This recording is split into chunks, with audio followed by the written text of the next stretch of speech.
कधीकधी आयुष्यात ना फक्त एक क्षण, फक्त एकच क्षण सगळं काही बदलून टाकतो. एका सामान्य तरुणाला स्वामी बनून जातो. आजची गोष्ट अशाच एका क्षणाची आहे. चला तर मग पाहूया हे नक्की घडलं तरी कसं. तर एक तरुण स्वामी कसा बनतो, या प्रश्नाचं उत्तर आपल्याला मिळतं स्वामी विवेकानंदांच्या तरुणपणीच्या एका थरारक गोष्टीत. एक अशी घटना जिथे मृत्यू अगदी समोर उभा ठाकला होता आणि त्याच क्षणी जीवनाचा खरा अर्थ सापडला. कल्पना करा, काशीच्या त्या जुन्या अरुंद गल्ल्या. एक तरुण ज्याचं नाव नरेंद्र, जे पुढे जाऊन स्वामी विवेकानंद म्हणून ओळखले जाणार होते, अगदी शांतपणे निघाले होते. पण त्यांना काय माहीत की ही शांतता फक्त काही क्षणांपुरतीच होती. आणि अचानक त्या शांततेचा भंग झाला. एक विचित्र कर्कश किंकाळी काही काळाच्या आतच धोक्याची एक शिरशिरी नरेंद्रच्या शरीरातून गेली. काय होतं ते? ती साधीसुधी माकडं नव्हती. नाही, ती होती मोठी, धिप्पड आणि प्रचंड आक्रमक. एका एकट्या तरुणाला बघून ना त्यांच्या डोळ्यात एक हिंस्त्र चमक आली आणि त्यांनी नरेंद्रचा पाठलाग सुरू केला. आणि मग एक विचित्र गोष्ट घडायला लागली. नरेंद्र जितक्या वेगाने चालायचा तितक्याच जोरात ती वानरं ओरडायची. त्याने धावायला सुरुवात केली तर ती वानरं दात विचकत आणखी वेगाने त्याच्या मागे धावू लागली. जणू काही एक निसर्गाचा नियमच आहे, नाही का? ज्या गोष्टीपासून आपण पळतो तीच गोष्ट जास्त वेगाने आपला पाठलाग करते. नरेंद्रच्या मनात फक्त एकच विचार, आज काही खरं नाही, ही जनावरं आपल्याला फाडून खाणार. श्वास फुलला होता, अंग घामाने निथळत होतं. मृत्यू इतक्या जवळ त्याने कधीच अनुभवला नव्हता.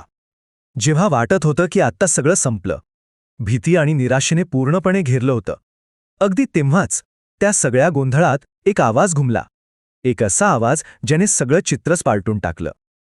गल्लीच्या एका कोपऱ्यातून एका वृद्ध संन्याशाचा आवाज आला. पण तो साधासुधा आवाज नव्हता. तो होता सिंहाच्या गर्जनेसारखा, एकदम दमदार, अधिकारवाणीचा. त्या एका आवाजाने धावणाऱ्या नरेंद्रचे पाय जागीच खिळले. आणि ते शब्द काय होते?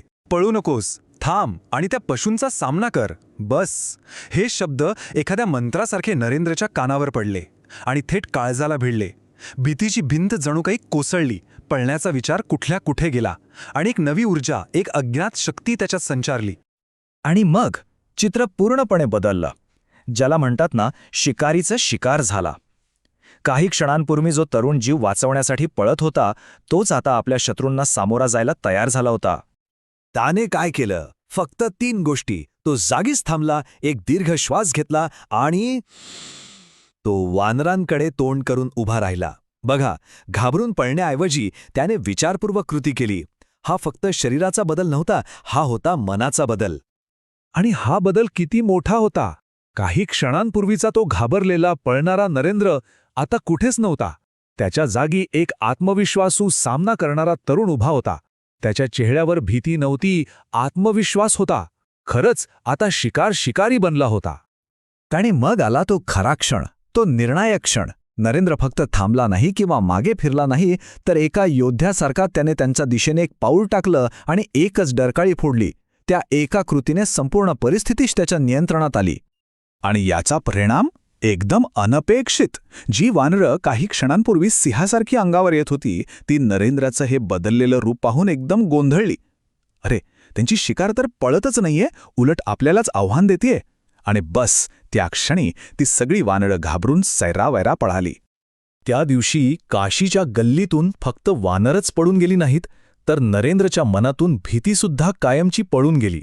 त्याला एक असा गुरुमंत्र मिळाला, जो त्याने स्वामी विवेकानंद म्हणून आयुष्यभर जपला आणि पुढे जाऊन संपूर्ण जगाला दिला. तर तो गुरुमंत्र काय होता? अगदी सोपा आहे. आयुष्यात येणाऱ्या कुठल्याही समस्येपासून पळू नका, कारण तुम्ही जितका भयापासून दूर पळाल ना, तितक्या वेगाने ते तुमचा पाठलाग करेल. त्यापेक्षा त्याचा सामना करा, ते आपोआप मागे हटेल. आणि ही वानरं, ती फक्त जंगलात किंवा काशीच्या गल्लीतच नसतात. ती आपल्या सगळ्यांच्या आयुष्यात असतात. कधी कर्जाच्या रूपात, कधी नात्यांमधल्या संघर्षाच्या रूपात, कधी अपयश, आजारपण किंवा लोकांची टीका. ही सगळी आपली आधुनिक वानरं आहेत. आणि खरं सांगायचं तर आपण अनेकदा यांपासनं पळण्याचाच प्रयत्न करतो, नाही का? एक जुनी म्हण आहे, पाठीला पाय लावून पळणाऱ्याला कुत्रासुद्धा सोडत नाही, पण जो उभा राहतो ना, त्याला वाघसुद्धा वचकून असतो. अगदी तसंच आहे. जेव्हा आपण ठामपणे उभे राहतो ना, तेव्हा मोठ्यात मोठी समस्यासुद्धा मागे हटते. आपलं धैर्यच आपलं सर्वात मोठं शस्त्र बनतं.